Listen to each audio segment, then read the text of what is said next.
Gran Canaria is one of the most diverse islands in the Canary Islands, and that's what makes it such an interesting place to visit. You have beaches, sand dunes, mountains, volcanic landscapes, historic towns, fishing villages, natural pools, and even big city life in Las Palmas. So even though a lot of people come here for the sun and resorts, there's actually much more to see around the island. In this video, I'm sharing the top 10 best things to do in Gran Canaria. Let's get started! A good place to start your trip is Las Palmas de Gran Canaria, the island's capital. It gives you a completely different side of Gran Canaria compared to the beach resorts in the south. You have city streets, local restaurants, shopping areas, museums, the waterfront, and historic neighborhoods that make the island feel more like a real place, instead of just a holiday destination. The most important area to visit is Agaete, the old part of the city. This is where you'll find narrow streets, old stone buildings, quiet squares, and historic places like Santa Ana Cathedral and Casa de Colón Museum, where you'll find a ship model inside and other interesting things. Agaete is a nice area to walk around slowly, especially if you want to break from beaches and viewpoints. You can have coffee in a square, stop for lunch nearby, or continue toward Triana, which has more shops and a livelier city feeling. Las Palmas is also worth visiting because it balances out the rest of the island. After seeing mountains, dunes, and coastal towns, it's good to spend time somewhere with more local life and history. One of the most famous landscapes in Gran Canaria is the Maspalomas Dunes. This is the kind of place that makes the island feel unusual because you have rolling sand dunes right next to the ocean, with hotels and resort areas not far away. It almost feels like a small desert has been placed beside the beach. The best way to experience it is to walk along the marked routes or visit one of the viewpoints where you can see the dunes spreading toward the sea. The area is protected, so it's important to stay where visitors are allowed and not treat it like a normal beach shortcut. Nearby, you also have Maspalomas Beach, the lighthouse, and the lagoon area, so you can easily turn this into a longer coastal stop. I'd go earlier in the morning or later in the afternoon if possible, because the sand and sun can feel intense in the middle of the day. Maspalomas is one of the most recognizable places on the island, and it gives Gran Canaria a very different look from the greener north and the mountain villages inland. For one of the best inland experiences in Gran Canaria, head up to Roque Nublo and the village of Tejeda. This is where the island starts to feel much more mountainous and dramatic.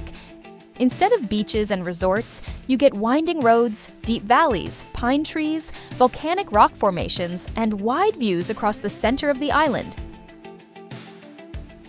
Roque Nublo is the main highlight, a huge rock monolith standing in the middle of the island's rugged landscape.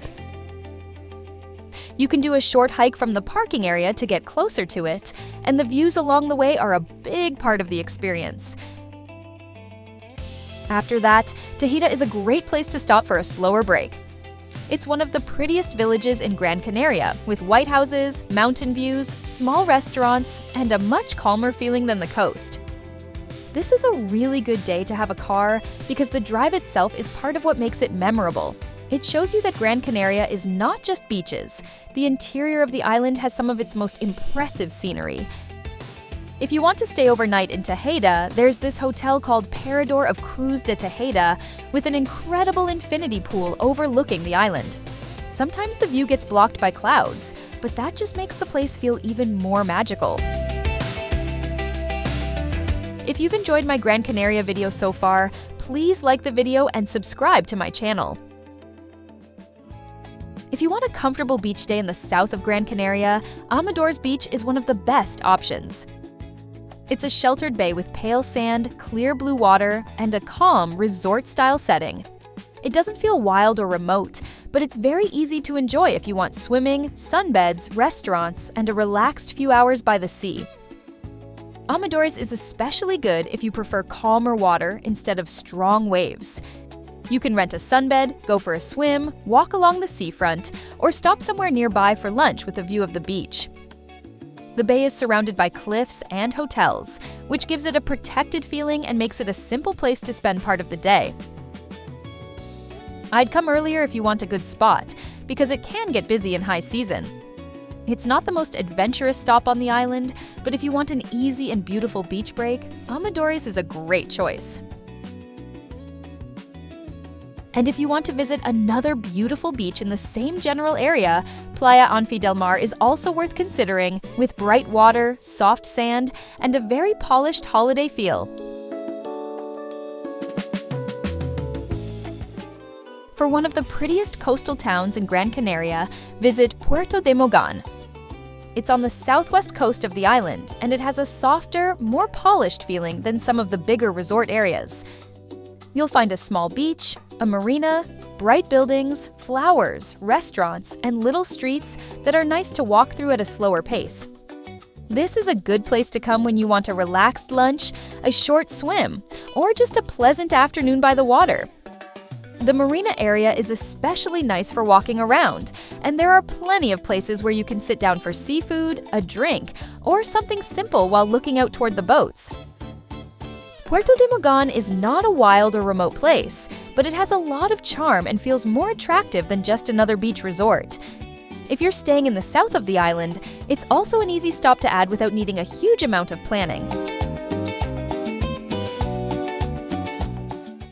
For a more unusual inland stop, visit the Guayadeque ravine. This ravine is located on the east side of the island, near the airport, and it gives you a very different view of Gran Canaria.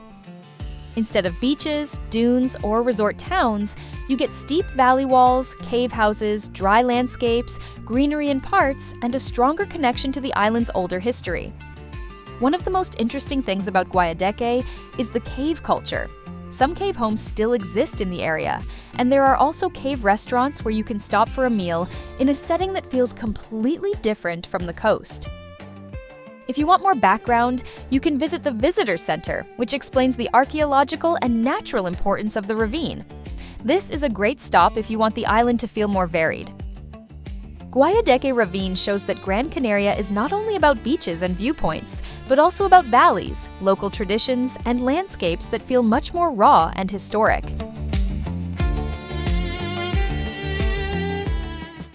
For a quieter coastal stop, head to Agaete and Puerto de las Nieves in the northwest of Gran Canaria. This part of the island feels more local and rugged than the resort areas in the south, with white buildings, dark volcanic coastline, fishing boats, mountain views, and a slower pace by the sea. Puerto de las Nieves is a nice place to walk around, sit down for seafood, or enjoy the view toward the cliffs in the Atlantic. Nearby, you can also visit Las Salinas de Agaete, a set of natural swimming pools built into the volcanic coast. They're a good alternative to a normal beach, especially if you want somewhere with ocean views but calmer water for swimming. If you have more time, the Agaete Valley is also worth exploring, with green scenery, farms, and a more rural side of the island. This is a great area to visit if you want Gran Canaria to feel less polished and more authentic. For a traditional Canarian town, Teror is one of the best places to visit in Gran Canaria. It's located inland, away from the beaches, and it has a completely different atmosphere from the coast. The streets are lined with colorful old houses, wooden balconies, small shops, and quiet corners that make it a really pleasant place to walk around. The main landmark is the Basilica of Our Lady of the Pine, which is one of the most important religious sites on the island. Around the basilica, you'll find the historic center, little squares, cafes, and shops selling local products. Teror is also known for its traditional Canarian architecture, so even a simple walk through the town feels worthwhile. It's a good stop if you want to add more culture and local character to your Gran Canaria trip, instead of only focusing on beaches, dunes, and viewpoints.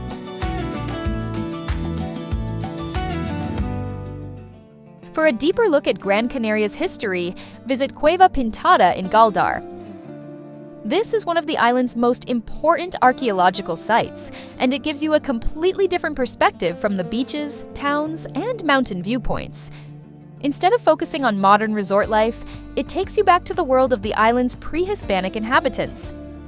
The main highlight is the decorated cave itself, but the visit also includes archaeological remains, exhibits, and walkways that help explain what this ancient settlement was like. It's the kind of place that makes Gran Canaria feel more layered, because you start to understand that the island has a much longer story than just tourism and coastal holidays. After visiting the museum, you can also spend a little time walking around Gáldar, which has a historic center and a more local northern island feeling. If you want to add something cultural and meaningful to your trip, Cueva Pintada is a strong stop.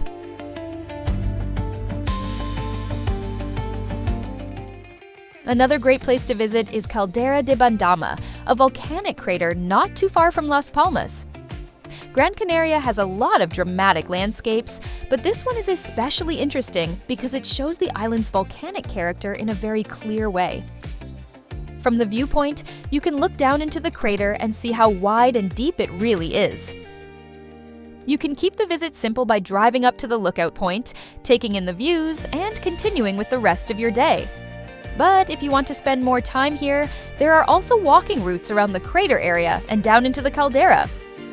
The landscape feels dry, rugged, and very different from places like Las Canteras, Puerto de Mogán, or the Green Valley areas. It's a good final stop for the list because it adds one more side of Gran Canaria. Not beach, not town, not resort, but volcanic scenery and open views. But since you're still watching, I'll just mention 5 bonus things to do in Gran Canaria very quickly. Jardín Botánico Canario is a great place to see Canary Islands plants, cactus areas, palm trees, and quiet walking paths in a more peaceful setting. Arucas is a nice town to visit if you want old streets, local atmosphere, the dramatic church of San Juan Bautista, and even the Arijucas rum distillery nearby. Fergus is a small inland town that's good for a quick stop, especially for its pretty tiled streets, fountains, and mountain town feeling. Mirador del Balcón is a dramatic viewpoint on the west side of Gran Canaria, with steep cliffs, Atlantic views, and a much wilder feeling than the resort areas. Poema del Mar is a good indoor option if you want something easy, with large marine displays and a different break from beaches, towns, and viewpoints.